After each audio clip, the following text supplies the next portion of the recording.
మా latest videos కోసం మా ఈ తెలుగు న్యూస్ ఛానల్ సబ్స్క్రైబ్ చేసి గంట సింబల్ యాక్టివేట్ చేసుకోండి.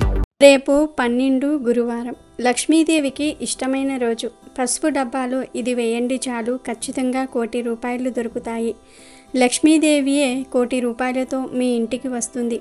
లక్ష్మీదేవి మీ ఇంట్లో తిష్ట వేసుకొని మీకు కావాల్సినంత ధనాన్ని ప్రసాదిస్తుంది. కాబట్టి గురువారం రోజు పసుపు డబ్బాలో దీనిని వేయండి.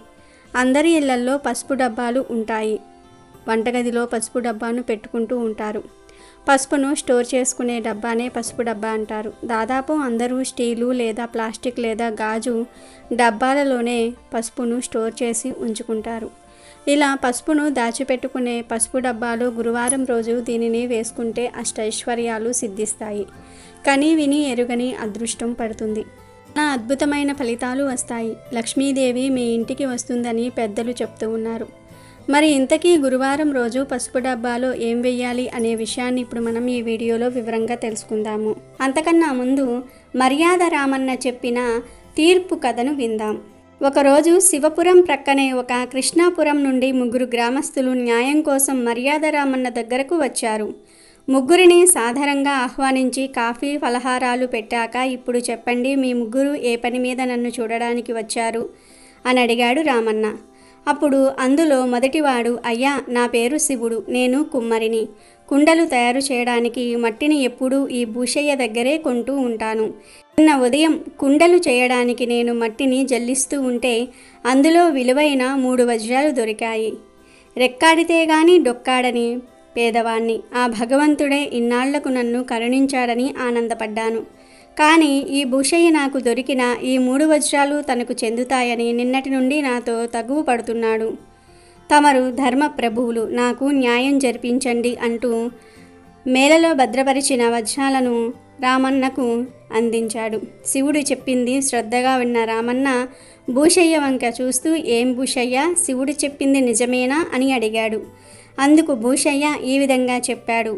అయ్యా, శివుడు చెప్పింది 100కి 100 పాళ్ళు నిజమే. కానీ శివుడు మీకు ఓ విషయం చెప్పకుండా దాచేశాడు. అదే అసలు కిటుకు. శివుడికి తోలిన మట్టిని ధర్మయ్య పొలం నుండి డబ్బు పెట్టి కొన్నాను. కానీ శివుడు మాత్రం నా దగ్గర అరువుకు తోలించుకున్నాడు. ఆ డబ్బులు నాకింతవరకు ముట్టనే లేదు. తమరే చెప్పండి, శివుడికి వజ్రాలు దొరికిన మట్టికి హక్కుదారుడు శివుడా నేనా? ఆ మట్టిలో దొరికిన సొత్తు హక్కుదారుడిగా శివుడికి చెందటం న్యాయమా, నాకు చెందటం న్యాయమా? తమరు ఏ న్యాయం చెప్పినా తూచా తప్పకుండా పాటిస్తాను అన్నాడు. అప్పుడు రామన్న, దొరికిన సొత్తు హక్కుదారుడికి చెందటమే న్యాయం. ఇప్పుడు మట్టిలో దొరికిన ఈ 3 వజ్రాలకు మీ ఇద్దరిలో నిజమైన హక్కుదారురెవరో తేల్చాలి. ఇదేనా మీ తగువు అని అడిగాడు మర్యాద రామన్న. ఇంతలో 3వ వ్యక్తి ముందుకు వచ్చి ఇలా చెప్పాడు. అయ్యా, వీరిద్దరూ చెప్పింది విని తీర్పు చెప్పకండి. నేను చెప్పేది కూడా పూర్తిగా విన్నాక న్యాయం చెప్పండి. నా పేరు ధర్మయ్య. ఈ భూషయ్యకు మట్టి అమ్మింది నేనే. మట్టికి తగ్గ డబ్బులు భూషయ్య నాకు చెల్లించాడు. కానీ అందులో ఒక తెల్లని నోటు ఉంది. తెల్లని నోటును నాకు అంటగట్టిన భూషయ్య ఆ మట్టికి ఎలా హక్కుదారుడు అవుతాడు? అతని దగ్గర అరువుకు ఆ మట్టిని పోయించుకున్న శివుడు ఎలా హక్కుదారుడు అవుతాడు? కావాలంటే ఈ నోటును పరిశీలించండి అంటూ చిరుగులు పడ్డ ఒక నోటును మర్యాద రామన్నకు అందించాడు. ఆ నోటును అందుకుని పరిశీలించిన రామన్న, నిజమే, ఈ నోటు చెల్లుబాటు కాదు. ధర్మయ్య చెప్పిన దాంట్లో ధర్మం ఆలోచించవలసిందే అన్నాడు. వెంటనే భూషయ్య, అయ్యా, ఈ ధర్మయ్య పేరులోనే కానీ ప్రవర్తనలో ధర్మం లేదు. నేను ఇతని పొలంలో మట్టి కొని 10 రోజులు అయ్యింది. ఈ 10 రోజులలో నాకు 3 సార్లు ఎదురుపడ్డాడు. కానీ ఈ నోటు గురించి ఒక్క మాట కూడా అడగలేదు. ఆ మట్టిలో వజ్రాలు దొరికాయని తెలియగానే ఆశ పుట్టి దుర్బుద్ధితో ఈ పన్నాగం పన్నాడు. చెల్లని ఈ నోటుకు విలువ లేదన్నట్లే ధర్మయ్య మాటలలో ధర్మానికి విలువ లేదు అన్నాడు. వెంటనే శివుడు కల్పించుకుంటూ, అయ్యా, ఆ మట్టిలో వజ్రాలు దొరికాయని తెలియగానే దుర్బుద్ధి పుట్టింది ధర్మయ్యకు మాత్రమే కాదు, ఈ భూషయ్యకు కూడా. నాకు మట్టి అరువుకు తోలేటప్పుడు కుండలు చేసి అమ్మినాక కానీ అతనికి డబ్బులు ముట్టచెప్పనని నేను ఖరాఖండిగా చెప్పాను. అందుకు ఒప్పుకున్నాకే మట్టిని నాకు అరువుకు తోలాడు. ఇప్పుడు డబ్బులు తనకు ముట్టలేదన్న సాకుతో ఈ 3 వజ్రాలు తనవే అనటం దుర్బుద్ధి కాక మరేమిటి అని అడిగాడు. శివుడి మాటలకు ధర్మయ్య కల్పించుకొని, అయ్యా, వీరిద్దరూ తోడు దొంగల్లా కనిపిస్తూ ఉన్నారు. భూషయ్య చెప్పినట్లు మట్టి తోలుకుపోయిన తరువాత అతను నాకు 3 సార్లు ఎదురుపడ్డా నేను ఈ నోటు గురించి అడగలేదు. ఎందువల్లనంటే భూషయ్య నాకిచ్చిన డబ్బుల కట్టను అలాగే నేను బీరువాలో భద్రపరిచాను. నిన్న ఉదయమే కుటుంబ ఖర్చుల నిమిత్తము ఆ కట్టను తీస్తే ఈ నోటు బయటపడింది. ఇందులో దుర్బుద్ధి కానీ కుట్ర కుతంత్రాలు కానీ ఏమీ లేవు అని తనను తాను సమర్థించుకున్నాడు. ముగ్గురి వాదోపవాదాలు ప్రశాంతంగా విన్నాడు రామన్న. ఆ తర్వాత ఈ వజ్రాలు నా దగ్గర ఉంచి మీ ముగ్గురు తగువు మాని మీ ఊరికి వెళ్ళండి. రేపటి ఉదయం మీ ఊరికి వచ్చి నా తీర్పు చెప్తాను అని చెప్తాడు. ముగ్గురు మర్యాద రామన్నకు నమస్కరించి వెళ్ళిపోయారు. ఈ తగవంతా విన్న రామన్న మిత్రుడు సీతయ్య, మిత్రమా, సమస్య జటిలమైనదే, ఎలా పరిష్కరిస్తావు అని సందేహం వెళ్ళబుచ్చాడు. ఈ తగువంతా నువ్వనుకునే అంత జటిలమైతే ఏం కాదు. మనిషిలో ఉండే ఆశకు, స్వార్థానికి, మోసపీరిత మనస్తత్వానికి చక్కని ఉదాహరణ చూస్తూ ఉండు. రేపు ఉదయానికల్లా ఈ 3 వజ్రాలకు అసలైన సొంతదారుణ్ణి నిర్ణయించి మిగిలిన 2 వాళ్ల తప్పును ఒప్పిస్తాను అని చిరునవ్వుతో మిత్రుడికి చెప్తాడు రామన్న. ఆ రాత్రి రామన్న కృష్ణాపురం వెళ్ళి ముందుగా ధర్మయ్యను కలుసుకున్నాడు. తమలాంటి వారు మా ఇంటికి రావటం ఆశ్చర్యంగానూ సంతోషంగానూ ఉంది అంటూ రామన్నను సాదరంగా ఆహ్వానించాడు ధర్మన్న. అప్పుడు రామన్న, ధర్మన్న, అనవసరమైన హడావడి చేసి నేను వచ్చినట్లుగా 10 మందికి తెలియజేసేటట్లుగా చేయకు. నేను నిన్ను కలుసుకునేందుకు రహస్యంగా వచ్చాను అన్నాడు. అలాగా, అయితే రండి అంటూ రామన్నను మేడ మీద గదిలోనికి తీసుకుపోయి తలుపులు మూసి, అయ్యా, తమరు వచ్చిన కారణం చెప్పండి అని అడిగాడు ధర్మయ్య. ధర్మయ్య, ముసుగులో గుద్దులాట ఎందుకు? విషయం సూటిగా చెప్తాను విను.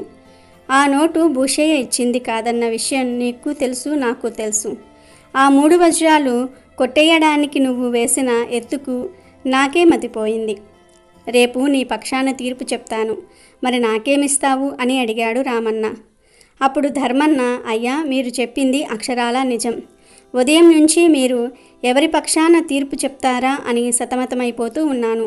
కలిసొచ్చే కాలానికి నడిసొచ్చే కొడుకున్నట్లు తీర్పే నా ఇంటికి నడిచొచ్చింది. మీ రుణం నేనుంచుకోను. మీరు తీర్పు నా పక్షాన చెప్పినట్టయితే ఆ 3 వజ్రాలలో 1 వజ్రం తమకు సమర్పించుకోవడానికి నాకేం అభ్యంతరం లేదు అని చెప్పాడు. సంతోషం ధర్మయ్య, కానీ 2 తెలివైన వాళ్ళు ఏదైనా ఒప్పందం చేసుకుంటే అది నోటి మాటల్లో కాక రాతలలో ఉండాలంటారు. నీ తెలివితేటలు ఇవాళ ఉదయం చూశాను కదా, అందుకే మనిద్దరి ఒప్పందాన్ని ఒక పత్రం మీద రాసుకుందాం అన్నాడు రామన్న. ఒక్క క్షణం ఆలోచించాడు ధర్మయ్య. పత్రం రాసిన తర్వాత తను రామన్న వాటా ఎగ్గొట్టినా అతనేం చేయలేడు. తన ఊళ్ళోనే కాక చుట్టుప్రక్కల 16 ఊళ్ళల్లోనూ అతను సరైన న్యాయం చెప్తాడని పేరుంది. పత్రం బయటపడితే తనకంటే అతనికే నష్టం అని మనసులో ఆలోచించుకుని రామన్న కోరిన విధంగా పత్రం రాసి అందించాడు. ఆ తరువాత భూషయ్యను కలుసుకున్నాడు రామన్న. అయ్యా, ఇది కళ నిజమా? తమ వంటి వారు ఇంత రాత్రివేళ మా ఇంటికి రావటం నా ఇల్లు పావనమయ్యింది అంటూ సాదరంగా ఆహ్వానించాడు భూషయ్య. అప్పుడు రామన్న అతనితో, భూషయ్య, సిరి ఎంతటి వ్యక్తినైనా తన దగ్గరకు నడిపించుకొస్తుంది. నేను వచ్చిన విషయం సూటిగా చెప్తాను విను. 3 వజ్రాల విషయంలో ఏం తీర్పు చెప్పాలా అని ఎంతోసేపు ఆలోచించాను. న్యాయం ధర్మయ్య పక్షం ఉందనిపించింది. అందుకే ధర్మయ్యను కలుద్దాం అని బయలుదేరాను. కానీ దారిలో నా మనసు మారి నీ దగ్గరకు వచ్చాను. రేపు మీ పంచాయతీలో తీర్పు నీ పక్షం చెప్తాను. ఇందుకు కృతజ్ఞతగా నువ్వు నాకేమిస్తావు అని అడిగాడు. అప్పుడు భూషయ్య, అయ్యా, మీ అభిమానానికి కృతజ్ఞతగా ఆ 3 వజ్రాలలో 1 వజ్రం ఇచ్చుకుంటాను. అంతకు మించి వేరే ఏదన్నా ఇచ్చుకునే అంత ధనవంతుణ్ణి కాదు నేను అన్నాడు. భలేవాడివి భూషయ్య, రోగి కోరింది వైద్యుడు ఇచ్చాడంట. నాకు కావాల్సింది అదే. కాకపోతే మన ఒప్పందం నోటి మాటల్లో కాకుండా ఓ పత్రం రాసుకుందాం. అప్పుడు మనలో ఎవరు మాట తప్పినా ఆ పత్రం సాక్ష్యంగా ఉంటుంది అన్నాడు రామన్న. పత్రం అనగానే 1 క్షణం ఆలోచనలో పడ్డాడు భూషయ్య. ధర్మయ్య ఆలోచించినట్లే భూషయ్య కూడా ఆలోచించాడు. పత్రం రాయటం వల్ల తనకు వచ్చిన నష్టం ఏమీ లేదు. ఆ 3 వజ్రాలు మాత్రమే పోతాయి. కానీ రామన్నకు పరువు మర్యాదలు, పేరు ప్రఖ్యాతలు పోతాయి అనుకుని రామన్న కోరిన విధంగా పత్రం రాసి రామన్న చేతిలో పెట్టాడతను. భూషయ్య ఇంటి నుంచి సరాసరి శివుడింటికి వెళ్ళాడు రామన్న. శివుడు అతని భార్య అప్పుడే భోజనానికి కూర్చున్నారు. రామన్నను చూసి కంచెం ముందు నుంచి లేవబోతున్న అతన్ని వారించి అతన్ని ప్రక్కనే పీట వేసుకుని కూర్చొని, అమ్మ, నాకు ఆకలేస్తుంది, అన్నం వడ్డించు అన్నాడు రామన్న. క్షమించండయ్యా, రెక్కాడితే గాని డొక్కాడని వాళ్ళం. ఏ పండుగలకో పబ్బాలకో తప్ప మా ఇంట్లో వరి అన్నం ఉండదు. మిగతా రోజుల్లో గంజి అన్నం, పచ్చిమిరపకాయలు మాకు పంచపక్షం పరమాన్నం. ఇది తమ బోటి వారు తినరేమోనయ్యా అందా ఇల్లాలు. అప్పుడు రామన్న, ప్రేమాభిమానాలు నిండిన ఏ పదార్థమైనా పంచపక్ష పరమాన్నమేనమ్మా. నిద్ర సుఖమెరగదు, ఆకలి రుచెరగదు. ఆ గంజి నాకు కూడా పొయ్యమ్మా అని గంజి త్రాగి బయటకు వచ్చి ఆరుబయట ఉన్న నులక మంచం మీద కూర్చున్నాడు రామన్న. వెంటనే బయటకు వచ్చిన శివుడు చేతులు కట్టుకొని నిల్చుని, అయ్యా, మీరు తీర్పు చెప్తానన్నది రేపు ఉదయం కదా. ఈ రాత్రి వేళ నా ఇంటికి రావటంలో ఏదో అర్థం ఉన్నట్లు తోస్తోంది. అదేమిటో చెప్పండి అని అన్నాడు. శివుడు, నీకెలా చెప్పాలో నాకు అర్థం కావటం లేదు. ఏం చెయ్యాలో తోచక నేను నీ దగ్గరకు వచ్చాను. ఉదయం నీవిచ్చి వెళ్ళిన వజ్రాలు ఇంట్లో బీరువాలో భద్రపరిచాను. ఇంటికి వచ్చిన చుట్టాల పిల్లవాడు వాటిని గోళీ అనుకుని తీసుకుని వెళ్ళి ఆడుకొని ఎక్కడో పారవేసి వచ్చాడు. ఎంత వెతికినా అవి కనిపించలేదు. రేపు ఉదయం తీర్పు నీ పక్షాన చెప్తాను. మర్నాడొచ్చి ఆ వజ్రాలు తీసుకోమంటాను. రేపు నువ్వు రా, ఆ వజ్రాలకు తగ్గ మొత్తం నీకిస్తాను అన్నాడు రామన్న. దానికి శివుడు, అయ్యో, ఎంత పని జరిగిపోయిందయ్యా. న్యాయమో ధర్మమో నాకు తెలియదు కానీ నాకు ఒక్క విషయం చెప్పండి. న్యాయంగా మీరు చెప్పాల్సిన తీర్పు ఆ 3 వజ్రాలు నాకు చెందుతాయనా, ధర్మయ్యకు చెందుతాయనా తేల్చి నాకు చెప్పండి. అప్పుడు నా నిర్ణయం చెప్తాను అన్నాడు. శివుడు న్యాయంగా నేను తీర్పు చెప్పాల్సి వస్తే ఆ 3 వజ్రాలు ధర్మయ్యకు చెందుతాయని చెప్పాలి. ఎందుకంటే నువ్వు భూషయ్య దగ్గర అరువుకే ఆ మట్టిని పోయించుకున్నావు. భూషయ్య ధర్మయ్యకు చెల్లని నోటును ఇచ్చాడు కనుక ఆ మట్టికి, అందులో సొత్తుకి నిజమైన హక్కుదారుడు ధర్మయ్య అనటంలో సందేహం లేదు అన్నాడు రామన్న. అయ్యా రామన్న గారు, రేపు పంచాయతీలో ధర్మయ్య పక్షమే మీ తీర్పును చెప్పండి. పోయిన వజ్రాలను పోలిన గాజు ముక్కలు ధర్మయ్యకు ఇవ్వండి. అవి వజ్రాలు కావు గనుక ధర్మయ్య మిమ్మల్ని నిలదీస్తే అవి నిన్నిచ్చినవే అని చెప్పండి. నేను కూడా ఒప్పుకొని మీరిచ్చిన డబ్బులు అవి అమ్మగా వచ్చినవని చెప్పేస్తాను. బాగా ఆలోచించు. అలా చేస్తే ఈ ఊరిలో వాళ్ళందరూ నువ్వు బ్రతికి ఉన్నంతకాలం నిన్ను మోసగాడంటారు అని అన్నాడు రామన్న. మరేం పర్వాలేదయ్యా. నడిచే ధర్మదేవత లాంటి మీరు న్యాయం తప్పి తీర్పు చెప్పటం కంటే నాలాంటి సామాన్యుడు మోసగాడిగా మాట పడటం నష్టం లేదు. మీరు ఇప్పటి వరకు ఒక్క తప్పుడు తీర్పు ఇవ్వలేదని విన్నాను. ఇప్పుడు ఏ పరిస్థితుల వల్ల అయినా సరే అలాంటి తీర్పు ఇచ్చారంటే ముందు ముందు కూడా ఇస్తారు. 10 మందికి న్యాయం చేసే మీరు ఏ కారణం వల్ల అన్యాయం వైపు అడుగు వేయకూడదు అన్నాడు శివుడు. వెంటనే రామన్న, శబాష్ శివుడు, నా కళ్ళు తెరిపించావు. ధర్మములో పేదవాడివైన గుణములో ధనవంతుడివని నిరూపించావు. రేపు పంచాయతీలో నీవు చెప్పినట్లే చేస్తాను అంటూ అక్కడి నుండి బయలుదేరి ఆ రాత్రి ఊరిలోనే ఉన్న పూటగూళ్ళ ఇంట్లో బస చేశాడు. మర్నాడు ఉదయం పంచాయతీకి వెళ్ళాడు రామన్న. ఆ ఊరి పంచాయతీ పరిష్కరించలేని సమస్యను మర్యాద రామన్న ఎలా పరిష్కరిస్తాడో చూద్దామని గ్రామస్తులందరూ కూడా పంచాయతీ దగ్గర గుమ్ముగూడి ఆసక్తిగా ఎదురు చూస్తూ ఉన్నారు. రామన్న అందరికీ నమస్కరించి, అయ్యలారా, ఈ 3 వజ్రాలకు నిజమైన హక్కుదారుడు శివుడు అంటూ తన తీర్పు చెప్తాడు. వెంటనే మోసం, దగ అంటూ భూషయ్య, ధర్మయ్య ఒకేసారి అరిచారు. ఇందులో మోసం, దగ ఏమీ లేదు. మట్టి అమ్మినప్పుడు డబ్బు పుచ్చుకున్న ధర్మయ్య లెక్క పెట్టుకోకుండా బీరువాలో దాచుకున్నాడన్నది అబద్ధం. ఆ డబ్బులో చెల్లని నోటు ఉంటే 3 సార్లు భూషయ్య ఎదురుపడ్డాడు గనుక ఒక్కసారన్నా సరే నిలదీసి ఉండేవాడు. ఇక భూషయ్య అరువుకి ఇష్టపడే ఆ మట్టిని తోలాడు. ఆ మట్టితో కుండలు ఏ కారణం చేతనైనా పగిలిపోయినా, పనికి రాకుండా పోయినా అతనికి ఎలా సంబంధం ఉండదో, మట్టిలో దొరికిన సొత్తుతో కూడా వీళ్ళిద్దరికీ సంబంధం ఉండదు. వీళ్ళు ఆ 3 వజ్రాలు కాజేయడానికి శివుడితో తగువు పెట్టుకున్నారనడానికి నా దగ్గర తిరిగిలేని మరో సాక్ష్యం ఉంది అంటూ రాత్రి భూషయ్య, ధర్మయ్య తనకు రాసిచ్చిన పత్రాలను పంచాయతీ పెద్దలకు అందించాడు.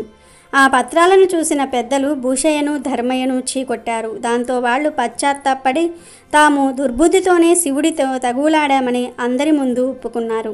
పంచాయతీ పెద్దల చేతి మీదుగా శివుడికి 3 వజ్రాలను అందిస్తూ శివుడు, అవి గాజురాళ్ళు కాదు, నిజంగా వజ్రాలు, జాగ్రత్త సుమి అంటూ చమత్కరించాడు రామన్న. ఒక వీడియోలోకి వస్తే, గురువారం రోజు పసుపు డబ్బాలో ఈ ఒక్క వస్తువును పెడితే చాలు మీ జీవితం మారిపోతుంది, సంపాదన అంతకంతకు పెరుగుతుంది అని సిద్ధశాస్త్రం చెప్తుంది. పసుపు అనేది లక్ష్మీదేవికి ఎంతో ఇష్టమైన పదార్థం. ఏ పూజ అయినా సరే పసుపు లేకుండా జరగదు. ప్రతి పూజలోనూ మనం పసుపును వాడుతాము. భారతదేశంలో పసుపును మంగళకరమైనదిగా భావించి పవిత్రంగా చూసుకుంటారు. ఏ శుభకార్యానికైనా పూజలకైనా ముందుగా సిద్ధం చేసుకునేది పసుపునే. పసుపును సంస్కృతంలో హరిద్ర అని అంటారు. పసుపును అన్ని శుభకార్యాలలో ఉపయోగిస్తారు. పసుపు సౌభాగ్యానికి చిహ్నం.